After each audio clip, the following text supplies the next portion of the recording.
स्वागत है आपका वीकेंड बजट अड्डा में। जी हाँ, आज थोड़ा बजट फ्लेवर रहेगा और बजट चूंकि सामने है एकदम, तो कुछ सारी चीज़ें उसमें से हम लेंगे। और मार्केट का एक बड़ा कंसर्न रहता है कि बजट में क्या हो सकता है। हालांकि अब तो बहुत सारे लोग कहते हैं कि नॉन इवेंट हो जाता है, और इस बार का तो चूंकि एक एंट्री आ चुका ऑलरेडी, लेकिन फिर भी मन में बहुत सारे सवाल शंकाएँ होती हैं कि अचानक से कोई गुगली ना आ जाए मार्केट के लिए, जिससे दिक्कत हो सकती है। लेकिन इसके अलावा भी मार्केट में बहुत कुछ हुआ है लास्ट वीक, बहुत कुछ हुआ है। अमेरिका में भी बहुत कुछ हुआ है, भारत में भी बहुत कुछ हुआ है। तो मन में आपका सवाल ज़रूर होगा कि ये मार्केट को कैसे प्ले करें, बजट से क्या क्यों लें, क्या बजट में ऐसा कुछ तीन तूफान हो सकता है जिससे हमको दिक्कत हो जाए, या कुछ इतना अच्छा हो जाए कि मार्केट यहाँ से भी बहुत बढ़िया करे। तो उन सारे सवालों को आज एड्रेस करने की कोशिश करेंगे। साथ ही 3 प्रकार के मैंने इन्वेस्टर्स का क्लासिफिकेशन किया है। तो वो इन्वेस्टर जो 3 प्रकार के हैं, वो कैसे प्ले करें इस मार्केट को, उस पर बातचीत करेंगे। ये वाला कठिन सवाल है जो मैंने अभय जी के लिए बनाया है। तो आज के मेहमान से मैं परिचय करा देता हूँ। अभय अग्रवाल सर हमारे साथ हैं, पाइपर शेरिका के CIO हैं, और मेहर बोरा सर हमारे साथ हैं, यही फंड मैनेजर। अभी हाल ही में इन्होंने अपना बड़ा फंड लॉन्च किया और बहुत पैसे जुटा लिए, लेकिन दिक्कत हो रही होगी, लगाएं कहाँ, मार्केट बहुत महंगा हो गया। और सुनील सुब्रमण्यम सर हमेशा वैसे साथ जुड़ते हैं और आजकल सिंगापुर में अपने ग्रैंडसन के साथ एंजॉय कर रहे हैं, और आप थोड़ा सा क्वालिटी टाइम वहाँ पे देंगे। आप सबका सर बहुत बहुत स्वागत है। तो जैसे हमने कहा कि थोड़ा समझने की कोशिश करते हैं क्या होने वाला है, क्या हो सकता है और मार्केट में क्या हो रहा है। तो मीर सर, क्या हो रहा है मार्केट में? मार्केट में देखिए काफ़ी एक्साइटमेंट तो है ही। और हमने देखा है कि पिछले 3-4 महीने में 1-2 इवेंट्स जो हो गए। पहले तो फरवरी में, जनवरी में हम बजट की उथल पुथल थी, फिर ग्लोबल सिचुएशन भी थोड़ी बेटर देन एक्सपेक्टेड आई, तो वो तेज़ी चलने लगी।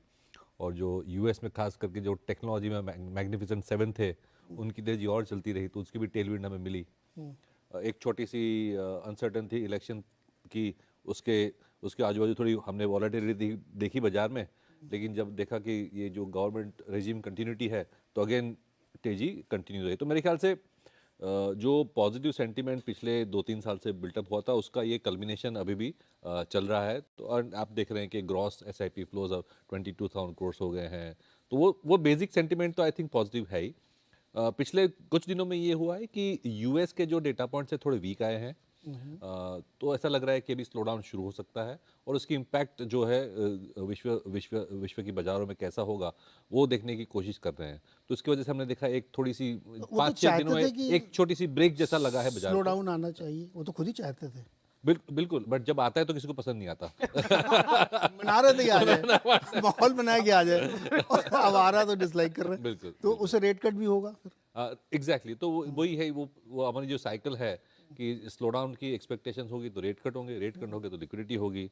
तो इस तरह से बाजार का जो बेसिक सपोर्ट है लिक्विडिटी और फंडामेंटल्स का, वो लॉन्ग टर्म में तो मिलता ही रहेगा। शॉर्ट टर्म में ऐसी जो हमने वॉलेटिलिटी देखी है, वो हमें तो एज यूजुअल बेयर करनी पड़ेगी। कोई घबराने चिंता करने वाली बात? अभी तक इंडिया के लिए तो कोई ऐसी घबराने वाली बात नहीं आई है। हाँ। अबे जी, ये लास्ट वीक में हमने देखा कि न्यू हाई, जी और उसके बाद वहाँ से अच्छी खासी प्रॉफिट बुकिंग। जी क्या कोई चीज़ बजट को लेकर के सोच रहे हैं लोग, अमेरिका को लेकर सोच रहे हैं लोग, क्या सोच रहे हैं इस समय? जी मुझे लगता नहीं कि बजट की वजह से कोई करेक्शन हुआ है। थोड़ा थोड़ा प्रॉफिट टेकिंग तो है, ऑब्वियसली इतना बड़ा इवेंट है तो लोग चाहते हैं कि जितना प्रॉफिट बना, स्पेशली पोस्ट इलेक्शन रैली 4 जून के बाद 15% पॉइंट की रैली। बिल्कुल, तो वो कम कम नहीं है, मतलब उसमें अच्छा रिटर्न बना जिन्होंने ठीक टाइम पे एंट्री ले ली थी। तो अब एक बड़ा अगला इवेंट है बजट का। मुझे नहीं लगता बजट से किसी को कोई नेगेटिव सरप्राइज की एक्सपेक्टेशन है अभी भी, पर एक डर रहता है। तो थोड़ी प्रॉफिट टेकिंग है जहाँ पे पैसा बना, थोड़ा लाइट वेटिंग है पोजीशंस की, ट्रेडर्स की स्पेशली। और इतना करेक्शन तो अच्छा है, मैं कहूँगा मार्केट का, कि ये टेक्निकल करेक्शन चलता रहे, फ्रॉथ निकलता रहे, जो नए इन्वेस्टर लेना चाहते हैं उनको मौका मिले एक फेयर प्राइस पे वापस स्टॉक लेने का। तो एक बजट मंगलवार को है, उसके बाद फिर मार्केट को नए ट्रिगर्स ढूंढने पड़ेंगे फ्रैंकली, कि अब किस ट्रिगर पे वो फोकस करे और किन सेक्टर्स पे फोकस करे, क्योंकि अब मार्केट का ध्यान बजट के बाद जाएगा कि अब अगले 4-5 साल 3 साल में कौन से ऐसे सेक्टर्स हैं जो या तो रिवाइव करेंगे या वैल्यू क्रिएट करेंगे, जो अभी तक इग्नोर्ड है। तो मुझे लगता है पूरा मार्केट का टेक्सचर और मूड जो है वो बजट के बाद बदलेगा और अर्निंग्स पे फोकस करेगा, जो अभी तक अच्छी आ रही क्या?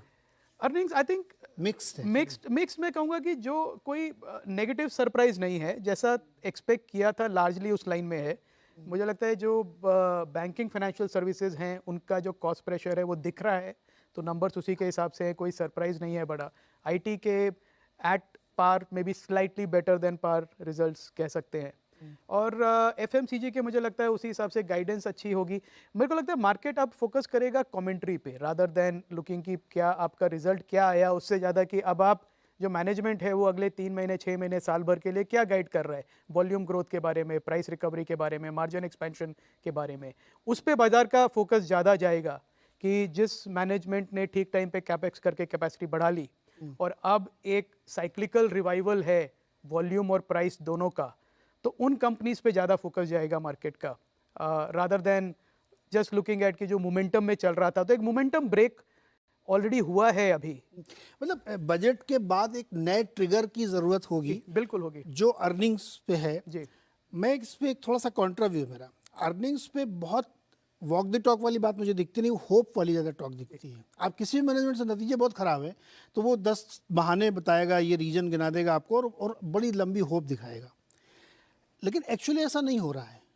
आप एफएमसीजी के नंबर्स देखिए, बहुत अच्छे हैं, अभी एशियन पेंट के नंबर बहुत अच्छे नहीं आए, सीरियस प्रॉब्लम है वहाँ पे। अब वो बहुत गर्मी पड़ी थी, चुनाव थे और ये थे वो थे, सब बता दिया, लेकिन एक्चुअली नंबर गड़बड़ है।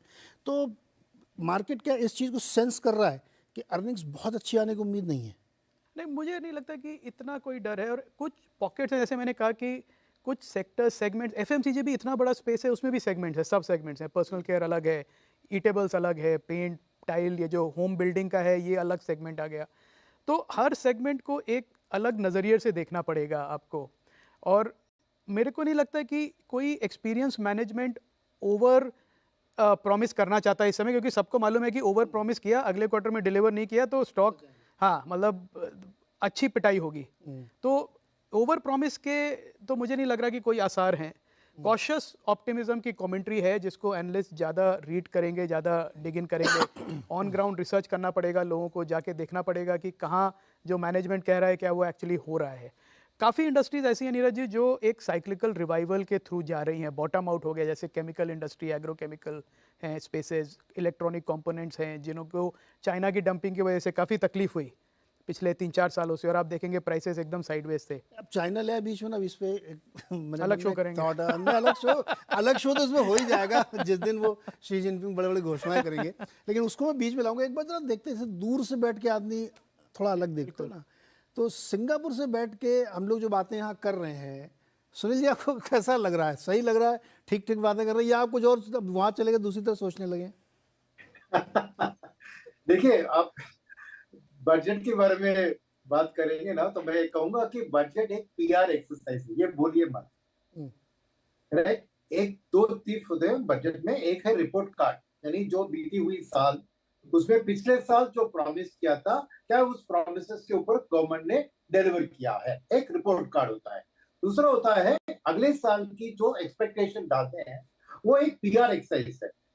पीआर एक्सरसाइज माने हम कह रहे हैं कुछ, होगा नहीं होगा वो कल अगले साल ही पता लगेगा, मगर कौन है रेसिपिएंट ऑफ द बजट, ये हमें भूलना नहीं चाहिए। क्योंकि ऐसे शोज में ऐसे लोगों का सब, देखिए, एक होता है कि मिडिल क्लास की हमारी टैक्स बढ़ेगी, ये एक मीडिया में चर्चा होती है। दूसरी होती है, आपने कहा fund manager, but finance minister के लिए और पूरी मिनिस्ट्री के लिए एक ही टारगेट ऑडियंस है बजट के लिए, वो है रेटिंग एजेंसी, चाहे वो मूडीज हो, एसएनपी हो, फिच हो, क्योंकि इस रेटिंग एजेंसीज के रेटिंग के ऊपर अपना FDI flows, FII flows, equity, debt सब डिपेंड करते हैं।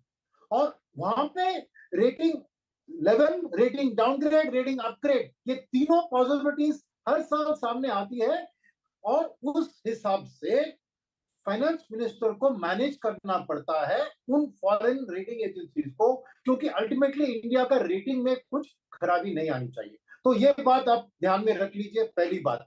अब उसके